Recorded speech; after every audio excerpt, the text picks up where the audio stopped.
You ever make a big batch of mashed potatoes for a holiday or family dinner and end up with a bunch of leftovers that you're not sure what to do with? Personally, I love mashed potatoes. It's my favorite food. Most of the time, I don't even want dessert. I just want more mashed potatoes. Does anyone else feel that way, or are you like normal? Anyway, if you actually dread having to face the same mashed potatoes over and over again, keep watching because I'm going to show you 3 creative and delicious uses for mashed potatoes that you will look forward to eating. Potato croquettes are typically my go-to solution when I have extra mashed potatoes.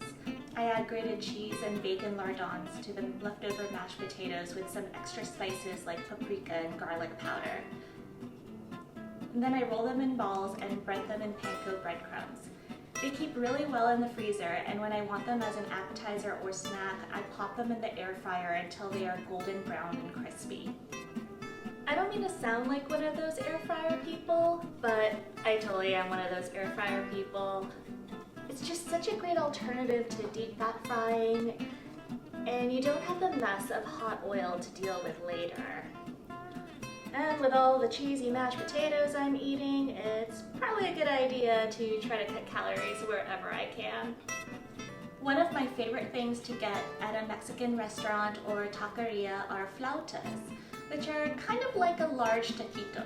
They're typically made with flour tortillas and filled with chicken, but I think mashed potatoes make a great filling too. First, we are going to need some grated cheese, and I'm using pepperjack for this. Mix in some of the cheese into your cold mashed potatoes. Next, lay out a tortilla and put down a layer of cheese, followed by a scoop of the mashed potatoes.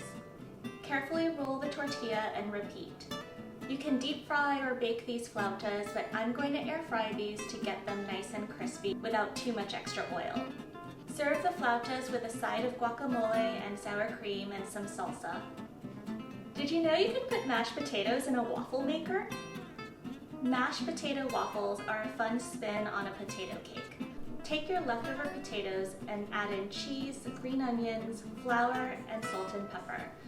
Once the waffle maker is hot, spoon in the mixture and let it cook on medium heat for a few minutes. This is something you could have as a side for breakfast for dinner. This was pretty much mashed potato heaven for me, and you could take any of these recipes and make them work for you with anything you have on hand.